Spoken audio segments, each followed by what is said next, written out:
tema yang tidak enak. Karena ini penghuni pasti di neraka. Jadi kita lihat ini untuk kita menghindar masuk neraka. Amin. Nah, ini gawat betul nih. 1 Yohanes 2 ayat 4 soal pendusta. Barang siapa berkata aku mengenal dia atau mengenal Allah, tetapi ia tidak menuruti perintahnya, ia adalah seorang pendusta. Dan di dalamnya tidak ada kebenaran. Tambah satu ayat. Ayat 20. 1 Yohanes 4 ayat 20. Jikalau seorang berkata, aku mengasihi Allah, dan ia membenci saudaranya, cuma saudara dan saya yang tahu kalau kita sedang membenci. Cuma kita dan Tuhan dan setan. Ya kan? Jadi pastikan pagi hari ini, biar setan bilang kita masih membenci, tapi kalau Tuhan bilang sudah enggak, itu sudah beres. Jangan sampai kita bilang-bilang kita enggak membenci, tapi setan bisik juga. Betul, sudah enggak membenci. Tenang-tenang saja. Tapi Tuhan bilang begini, kamu pembenci. Ada 1 Yohanes juga pasal 3 kalau tidak salah, seorang yang membenci saudaranya adalah pembunuh manusia, dan tidak ada hidup yang kekal buat seorang pembunuh. Tapi heran, di kalangan orang beragama, di kalangan Kristen, soal membenci ini populer dan dianggap seperti bukan dosa yang berbahaya. Mengerikan ini. Makin berbahaya. Makin kita anggap tidak berbahaya, berarti itu makin berbahaya buat kita. Yang bisa tangkap, puji Tuhan. Yang tidak bisa tangkap, tidak usah susah. Nah, ini pendusta adalah orang yang berkata, ia berkata menuruti perintah Tuhan, berkata mengasihi Allah, tetapi dia tidak menuruti. Mengenal Allah, tetapi dia tidak menuruti perintah Tuhan. Sengaja langgar firman Tuhan, itu menandakan kita tidak mengenal, tidak mengetahui, tidak punya hubungan dengan Allah. Nah, begitu. Yang kedua itu 1 Yohanes 4 ayat 20, jikalau aku berkata, jikalau seorang berkata, aku mengasihi Allah. Ada nyanyian yang hebat toh, saudara tahu, aku mengasihi Engkau Yesus. Biar saudara sudah tutup mata, sambil berlutut, angkat tangan. Aku mengasihi Engkau Yesus, tapi katanya dia membenci saudaranya, itu semua dusta di penilaian Tuhan. Mungkin pendeta dan jemaat nilai pendetanya, pendeta nilai jemaatnya, dia mengasihi Tuhan. Dia mengasihi Tuhan karena dia nyanyi luar biasa. Oh tidak, kalau ada kebencian, Tuhan bilang itu pendusta. Jangan sampai Tuhan nilai kita, Tuhan beri nilai kita pendusta-pendusta. Tapi kita mau pelajari ini, renungan ini, untuk membuat kita melangkah keluar, menghindar dari kehidupan pendusta. Amin. Nggak enak waktu kita bicara tentang ini, karena ini dosa yang populer di kalangan orang gereja. Nah, begitu, itu pendahuluan. Kita mau lihat ayat berikutnya, nanti kita bikin penjelasan sebentar. Yohanes pasal 8 ayat 44. Saya taruh di situ, iblis adalah bapa segala dusta. Kita lihat ayatnya lengkap. Iblis, ini jangan salah saudara, ini saya beri penjelasan dulu. ayat ini Tuhan Yesus sampaikan ke orang-orang Yahudi. Orang Yahudi yang suka dengar dia. Mereka suka dengar Tuhan Yesus, tapi bukan dengar untuk dituruti, tetapi didengar untuk dinilai, dikritik, dan dicari-cari salah untuk bisa mereka bunuh Tuhan Yesus. Itu pasal 8 dari Injil Yohanes ini. Nah, Tuhan Yesus langsung bilang begini ke orang-orang itu. Orang Yahudi, bukan saudara ya. Tuhan Yesus bilang begini ke orang Yahudi. Iblis yang menjadi bapamu, enggak enak ini. Dan kamu ingin melakukan keinginan bapamu, si iblis itu. Ia adalah pembunuh manusia sejak semula dan tidak hidup dalam kebenaran. Artinya dusta. Sebab di dalam dia tidak ada kebenaran. Apabila ia berkata dusta, ia berkata atas kehendaknya sendiri. Sebab, baca sama-sama. Sebab iblis adalah pendusta dan bapa segala dusta. Tukang bohong, rajanya bohong, bohong, pembohong. Dan yang berbahaya adalah iblis berusaha mati-matian, siang dan malam, nggak kenal lelah, untuk seret banyak orang. Kalau yang sudah hidup nggak benar, dia biarin. Tapi dia kejar orang-orang yang percaya kepada Tuhan Yesus yang sedang melangkah menuju keselamatan. Dia cari kesempatan. Itu sebabnya firman Tuhan dalam 1 Petrus pasal 5, berjaga-jagalah karena iblis seperti singa yang mengaum, yang cari kesempatan untuk lahap, untuk menerkam saudara. Dia terkam saudara dengan kebencian supaya kita disebut pendusta. Tuhan iblis seret banyak orang dengan cara dia taruh dusta. Dia bawa kita untuk jadi pendusta. Supaya bukan cuma dia bapa pendusta, kita jadi anak-anak pendusta. Kalau 1 Yohanes 1 ayat 12, seberapa orang yang terima Yesus, mereka diberi hak untuk jadi anak-anak Allah. Allah yang benar. Tapi orang yang tidak hati-hati hidup, dia dapat menjadi anak-anak si bapa pendusta ini. Tandai itu untuk menghindar. Amin.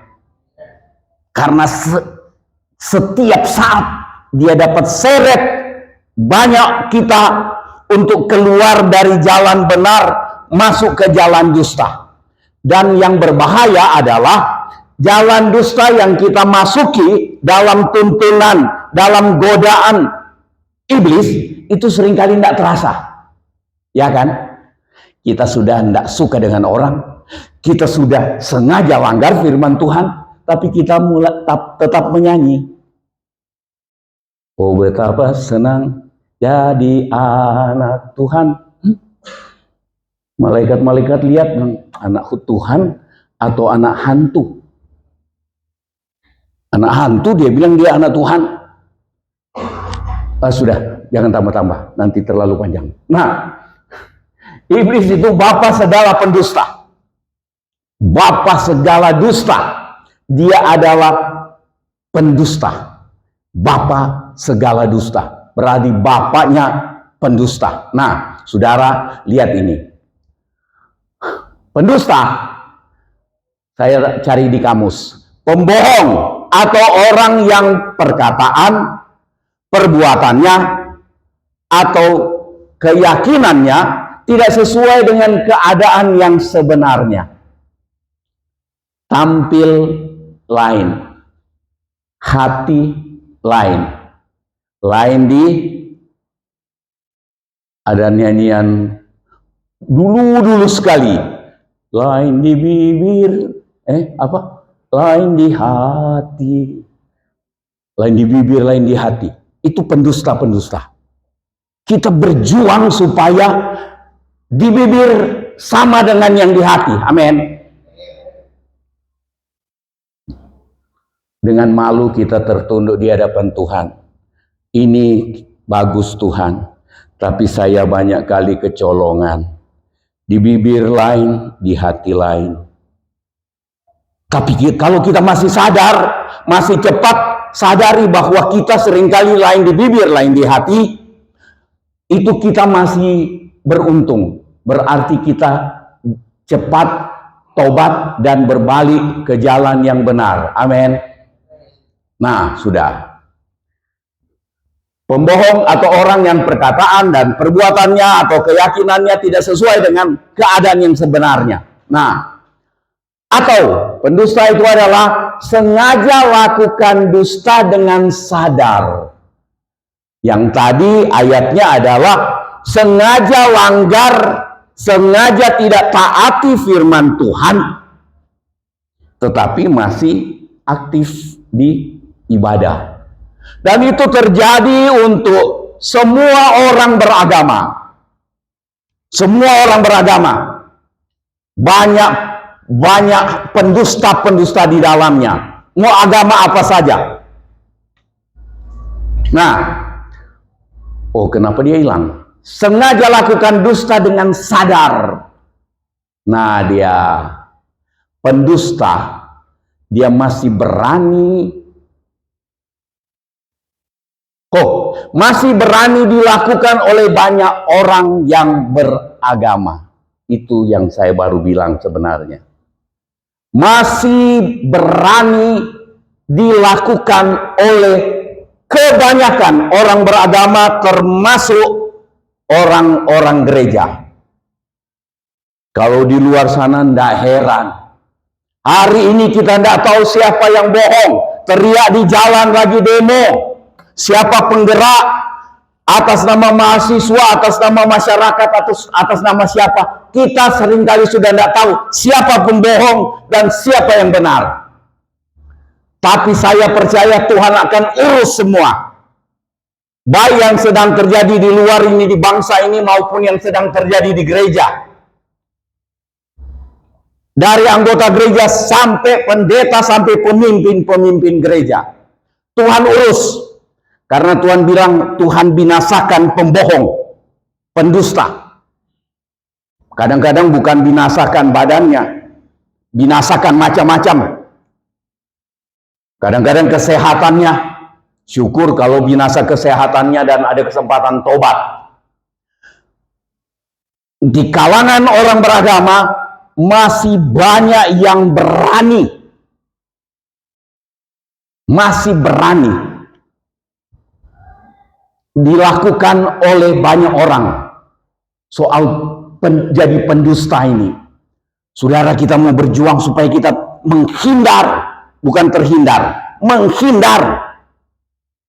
Larilah dari yang jahat, larilah dari hal yang membawa saudara dan saya jadi pendusta. Berjuang untuk lari. Kita perlu dibekali dengan firman. Kita perlu dibekali dengan takut akan Tuhan. Supaya kita berani menghindar dari kehidupan yang jadi pendusta. Kita lihat apa yang terjadi dengan pendusta. Ada akibat bagi pendusta.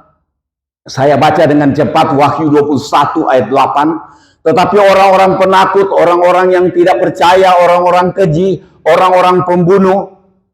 Ini penakut dan pembunuh. Penakut ini orang yang takut. Takut menghindar ketika diajak untuk hidup tidak benar. Karena taretan, karena berteman, karena kita bersahabat. Dia ajak kita untuk hidup tidak benar, kita ikut. Hati-hati orang tua menasehati anak. Jangan sampai akalnya orang tua itu saja yang egois, yang penakut untuk lakukan firman Tuhan, dia ajar anak. Hati-hati. Kadang-kadang ada orang tua yang ingin lakukan firman, anak ingatkan, tapi kebal, bandel. Nggak boleh panjang-panjang di situ. Itu penakut. Pembunuh, kita sudah singgung tadi. Kalau seseorang membenci saudaranya, Dia adalah pembunuh manusia, tukang sihir, penyembah berhala, dan semua pendusta. Dengar baik-baik ini, mereka akan mendapat bagian mereka di dalam lautan yang menyala-nyala oleh api dan belerang.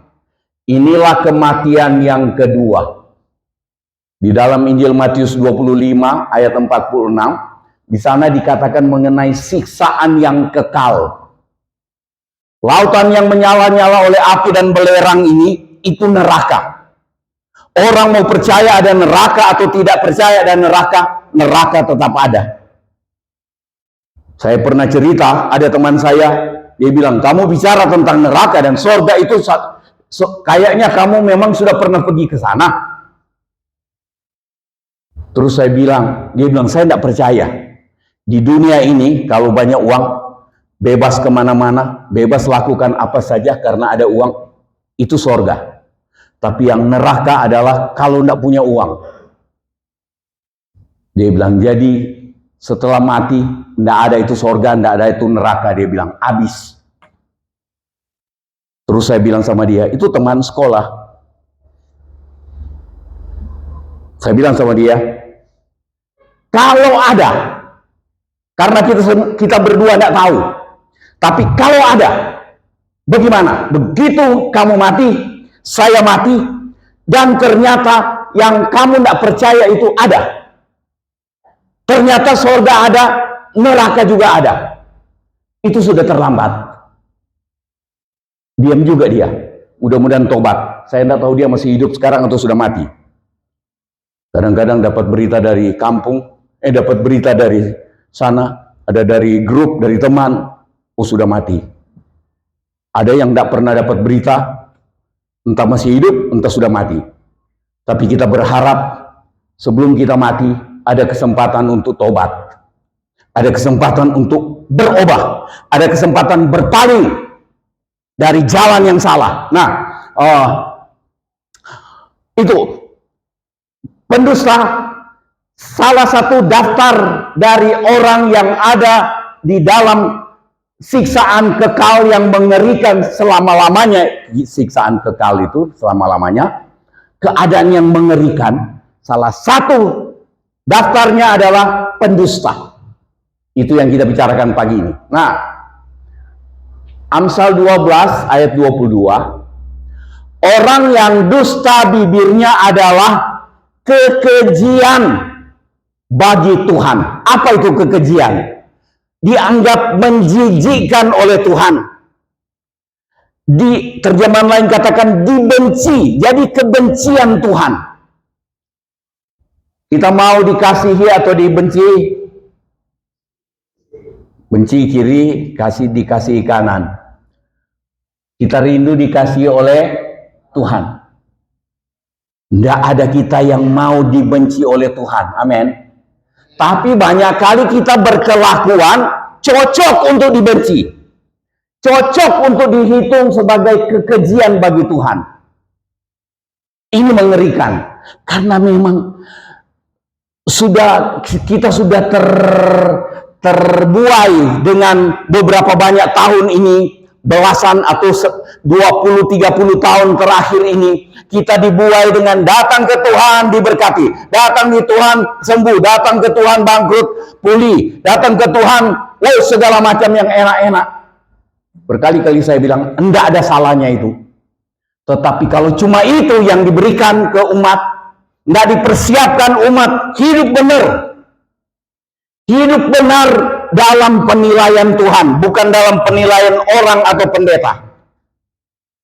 Pendeta dinilai jemaat, bukan dinilai jemaat bagus, bukan dinilai pendeta bagus, tetapi Tuhan nilai benar.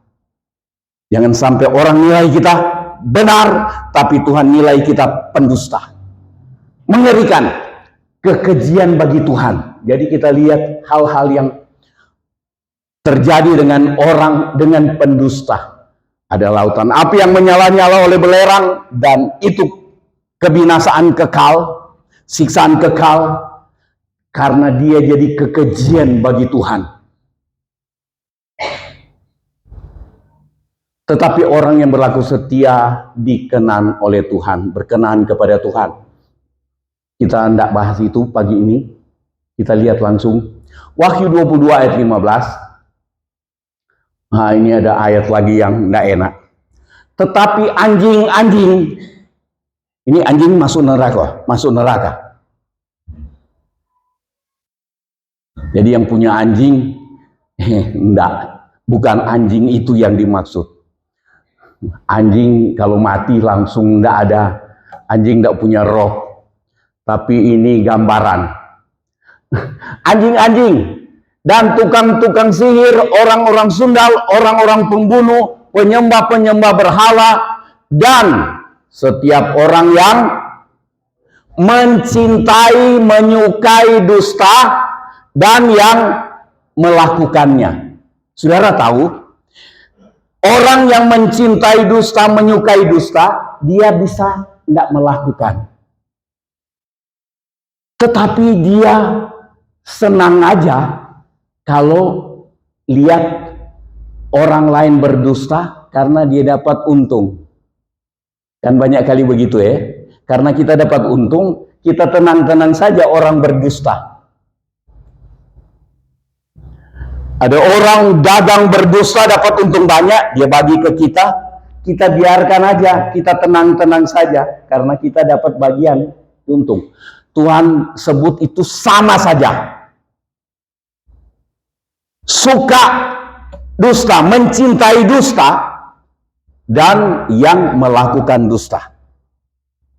Kadang-kadang yang suka mencintai dusta itu tidak terlalu lama dia juga melakukan. Karena dia bilang, cuan, dapat untung banyak, kesempatan dapat untung gampang. Apalagi di hari-hari yang sulit ini. Nah, jadi dan yang melakukannya tinggal di luar. Itu Tuhan Yesus, firman Tuhan bilang tinggal di luar, artinya di luar keselamatan. Di luar, tinggal di luar itu artinya lautan yang menyala-nyala oleh api dan belerang. Itu maksudnya di kitab Wahyu ini. Tapi saya kembali ke Mel sorot yang anjing-anjing itu. Tolong disorot anjingnya. Oh ya, mana anjing? Oi. Mana dia? Itu ada anjing. Nah, anjing di dalam 2 Petrus 2 ayat 21 dan 22 itu Petrus bicara mengenai orang yang sudah mengenal kebenaran, kemudian dia sengaja melakukan hal-hal yang tidak benar. Padahal dia sudah ada kesempatan, sudah pernah tobat, sudah pernah berdoa sampai nangis-nangis, mungkin ada yang sudah pernah penuh Roh Kudus dan seterusnya, sudah pernah terlibat dalam pelayanan. Dan ada cukup banyak pendeta yang jadi anjing-anjing. Maksudnya sudah tahu kebenaran, beritakan kebenaran, terus sengaja diam-diam bersinah. Itu anjing. Firman Tuhan yang bilang, bukan saya, tapi saya ucapkan pagi ini. Anjing, jangan kita jadi anjing. Sudah tahu kebenaran, ada kesempatan diajar dengan kebenaran, dituntun dalam kebenaran, kemudian sengaja langgar kebenaran. Sengaja berpaling untuk tidak mau lagi tunduk kepada kebenaran. Itu anjing. Katanya, termasuk anjing ini, dia akan tinggal di luar, di tempat di mana lautan yang menyala-nyala oleh api dan belerang. Dan yang kita Injil Lukas 16, orang kaya yang berteman, yang kenalannya Lazarus bilang, aku sangat kesakitan dalam nyala api ini. Mengerikan. Jangan mau masuk ke sana. Amin. Bertekad pagi ini kita yang sedikit, enggak mau masuk ke sana. Memang enggak ada yang mau. Tetapi kelakuan kita membawa kita cocok masuk ke sana. Kalau kita tidak hati-hati. Itu sebabnya kiranya Roh Kudus tolong kita pagi hari ini. Kita lihat soal pendusta ini. Supaya kita menghindar dari jalan dusta. Dan di penilaian Tuhan, kita bukan pendusta-pendusta. Kita bukan anjing-anjing yang tahu kebenaran, sengaja langgar, dan mulai bertekad untuk tidak mau lakukan kebenaran. Itu. Yang kedua, orang pendusta atau pendusta itu, baik iblis ataupun orang-orang, itu dia punya cara adalah suka menambah atau mengurangi. Dari kebenaran dia suka tambah-tambah, atau dia suka kurang-kurangi. Atau saya pernah menulis begini, kalau kita sengaja menambah satu kebenaran, satu cerita benar, kita sengaja tambah. Dan juga kita sengaja kurangi.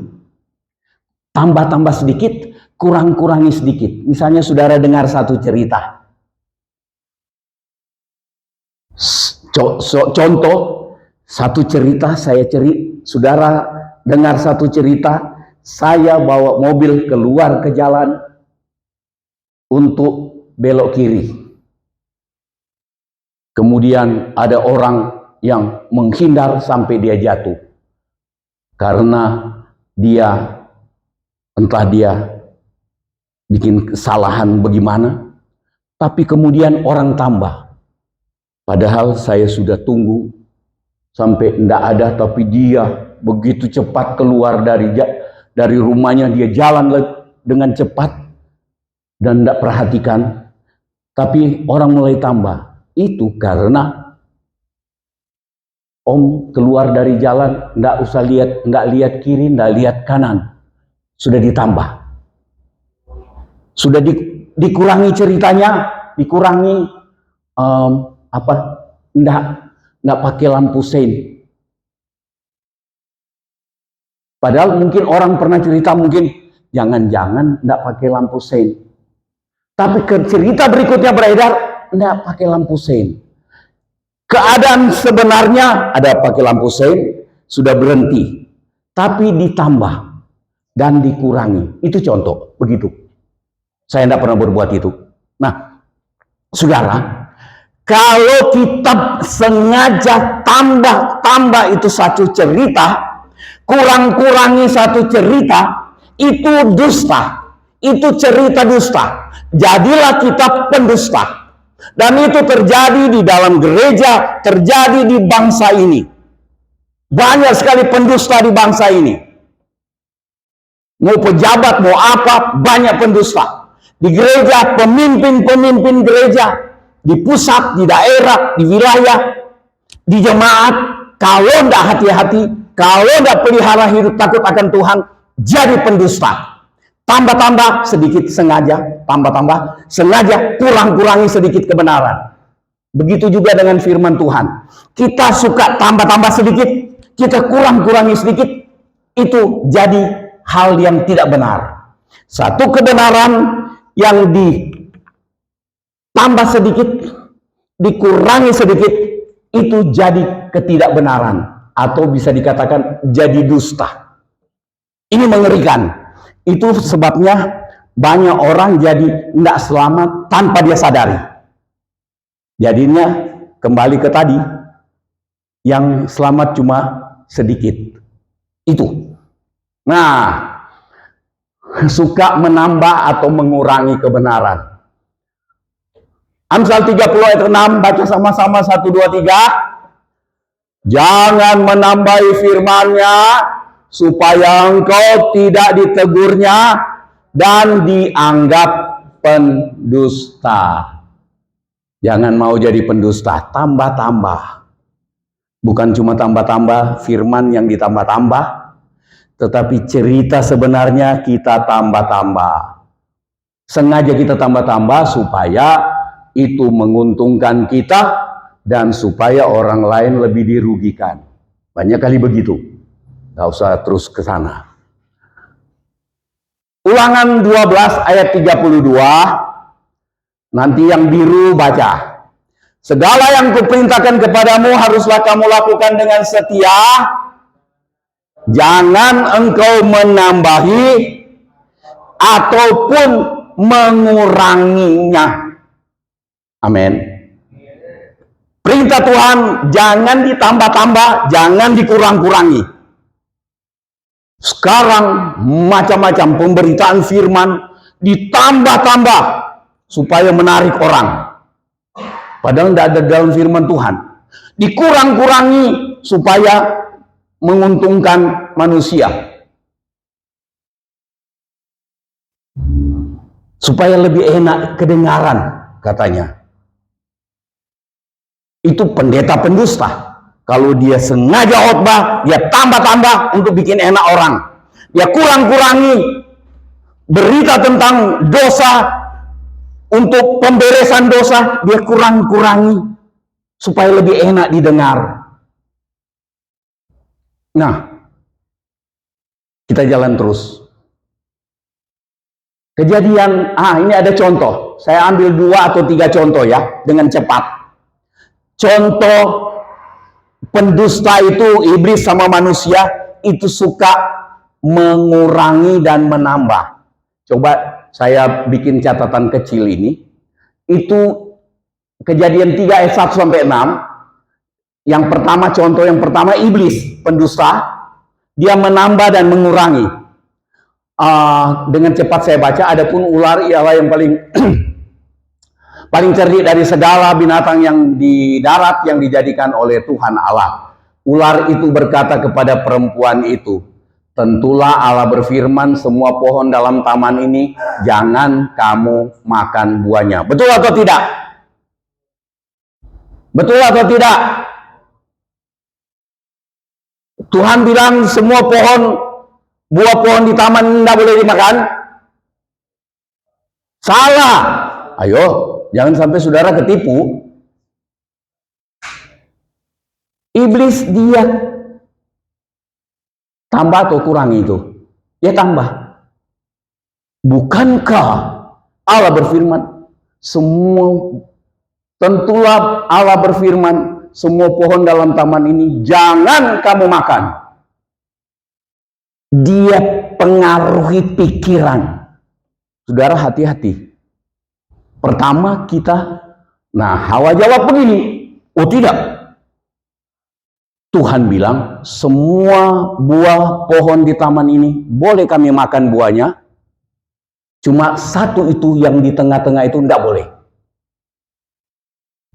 Nanti kalau kami makan itu, kami mati. Langsung ayat yang ayat 3, Hawa bilang,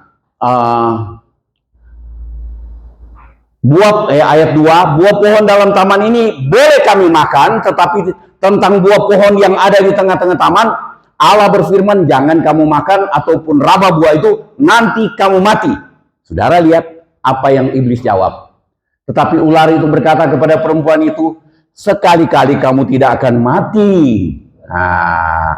Mulai dikurangi. Tuhan bilang kamu pasti mati kalau kamu makan. Iblis mulai kurangi, tidak mati. Dia tambah lain lagi. Tetapi Allah mengetahui bahwa waktu kamu memakannya, matamu akan terbuka. Artinya pikiran terbuka. Punya wawasan luas. Itu godaan buat banyak orang. Kalau kamu ikut kami, ajaran kami, wawasanmu jadi luas. Pendusta-pendusta, hati-hati.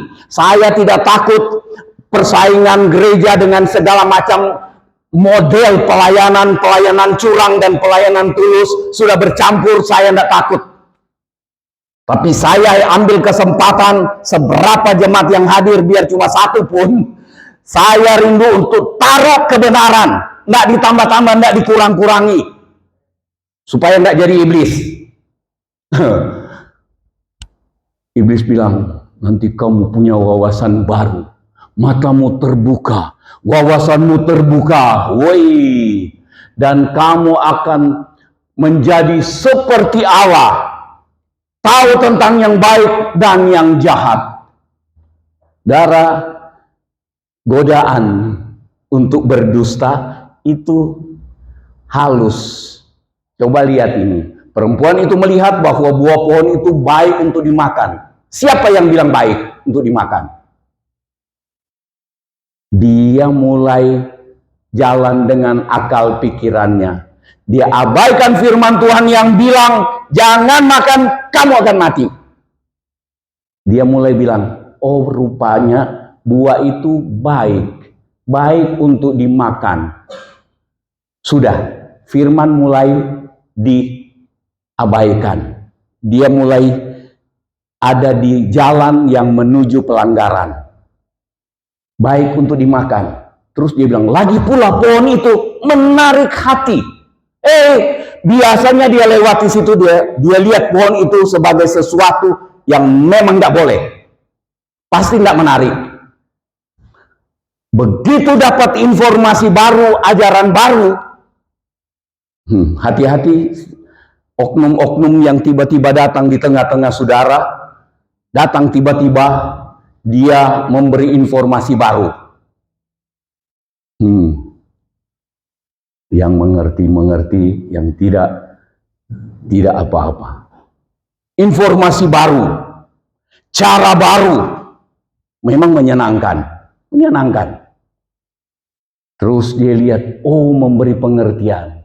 Dia ambil buahnya, dia makan, dia berikan kepada suaminya, dan mereka berdua makan sama-sama. Dan akibatnya mereka diusir keluar dari Taman Eden. Mereka lawan perintah Tuhan. Caranya iblis dalam dustanya, dia ingin seret kita jadi orang yang keluar dari firman. Dia ingin seret sebanyak-banyaknya orang. Nah, itu yang terjadi di Taman Eden. Jadi hati-hati. Dusta itu datang dengan cara menambah sedikit ke firman, mengurangi sedikit dari firman, dan kita tergoda. Selalu dusta itu untuk menjanjikan keenakan buat kita. Enak. Tapi enak yang palsu. Tuhan siapkan untuk kita alami kebahagiaan sejati, tapi kita ditawarkan, digoda, ditawarkan dengan kebahagiaan semu yang mendadak, yang bisa diperoleh dengan cepat. Perzinahan, orang rasa itu satu kebahagiaan mendadak yang diperoleh dengan cepat. Korupsi, kebahagiaan karena dapat uang banyak untuk dengan cepat. Itu sebabnya orang Kristen yang sudah disumpah pakai Alkitab, orang-orang yang sudah ditumpah pakai kitab suci, berani karena ingin nikmati seperti Hawa. Ya tergoda, oh rupanya ini mantap. Dia ingin alami yang cepat, yang instan.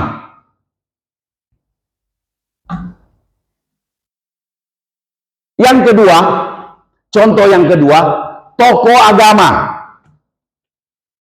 yang kayak kami ini, yang atasan saya, dan tokoh agama yang ada di mana-mana di dunia ini.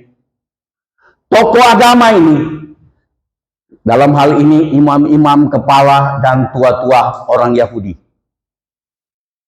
dia pengaruhi orang lain untuk berdusta dengan menambah dan mengurangi. Coba kita lihat ayatnya.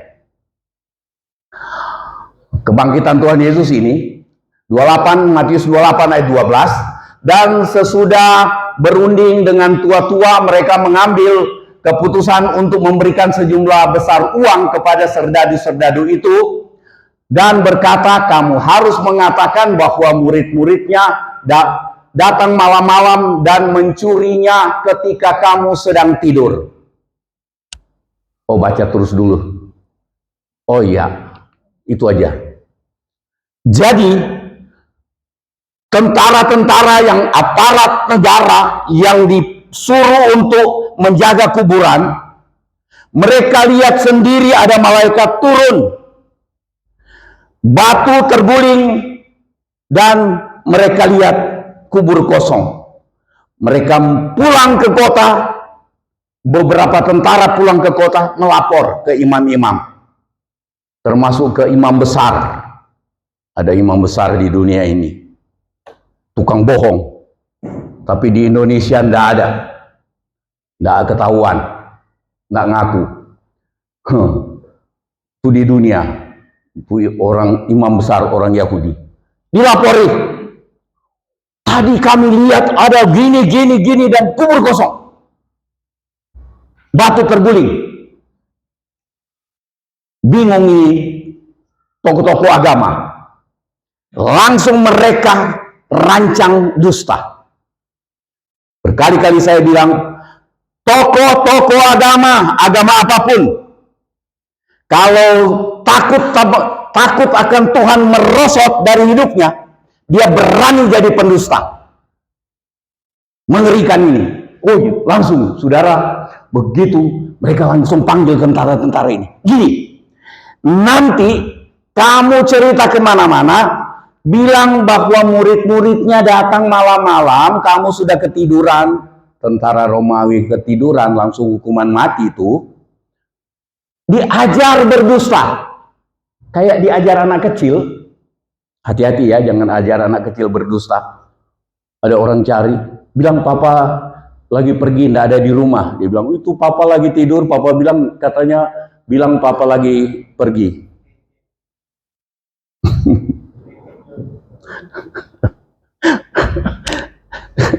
Jangan jadi pendusta. Ini tokoh agama ajar tentara, ajar aparat negara. Nanti kamu bilang bahwa kamu tidur malam-malam dan murid-murid datang curi mayat itu dan mereka bilang bangkit. Nah, ada ayat yang saya kurangi. Lihat dulu ayatnya. Ayatnya itu sampai begini. Katanya itu cerita itu beredar sampai hari ini. Saudara dengar, sampai hari ini di negara kita akan bilang Yesus tidak bangkit, Yesus tidak disalib, yang disalib itu siapa, cuma di apa segala macam, semua dusta diedarkan sampai hari ini. Dan herannya banyak pendusta, banyak orang yang suka dengan dusta itu.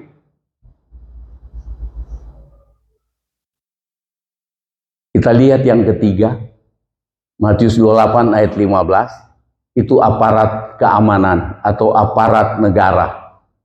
Mereka menerima uang itu dan berbuat seperti yang diperintahkan kepada mereka.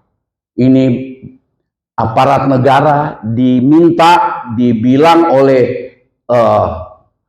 tokoh agama supaya berdusta dan mereka terima uang. Bayangkan. Tokoh agama yang kumpulkan uang atas nama Tuhan, atas nama Allah, pakai uang yang dikumpulkan atas nama Tuhan, atas nama agama, dikumpulkan uang itu dipakai buat nyogok. Dipakai, uang itu dipakai untuk orang berdusta, suruh berdusta. Aparat negara ikut berdusta. Dan mereka mulai sebarkan. Iya, kami ketiduran, terus murid-muridnya datang curi Yesus itu. Jadi Yesus itu tidak bangkit, tetapi dicuri murid-murid dan dibawa kemana? Katanya dibawa ke India. Dusta, tapi menguntungkan. Tentara, aparat negara rasa untung kan? Dapat uang, sejumlah besar uang. Sogoannya banyak. Tokoh agama yang sudah tidak takut sama Tuhan itu berani nyogok.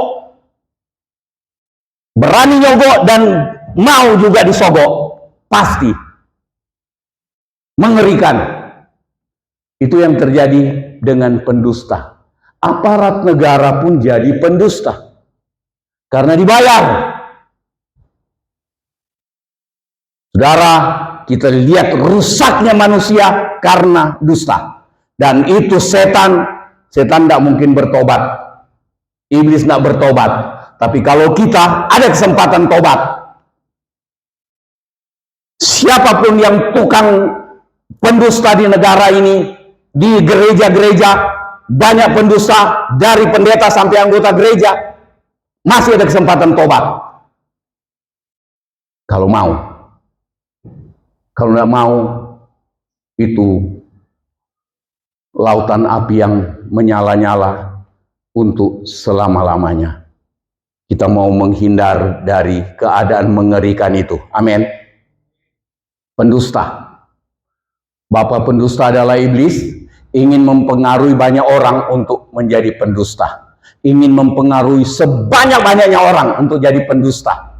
Dan bisa dimasukkan sama-sama dia di lautan api yang menyala-nyala oleh belerang itu. Pendusta suka menambah atau mengurangi suatu kebenaran. Iblis dan semua pendusta akan berakhir di lautan api.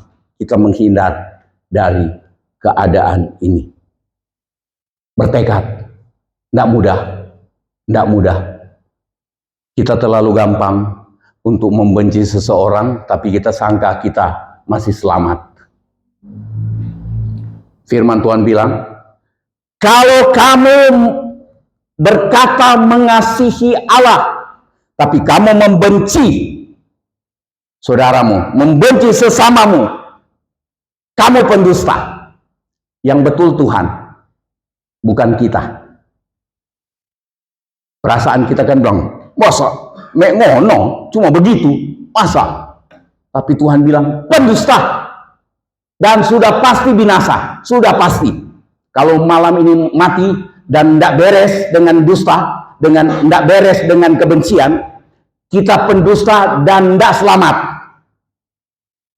Mudah-mudahan belum ada yang mati malam ini. Termasuk yang dengar YouTube ini nanti, mudah-mudahan belum ada yang mati. Masih ada Tuhan kasih kesempatan. Tapi umur kita tidak tahu. Amin. Kita rindu, kita mau lakukan firman Tuhan. Kalau ada orang berkata bahwa dia mengenal Allah, tetapi dia tidak menuruti perintah Tuhan, dia pendusta. Kita mau turuti perintah Tuhan.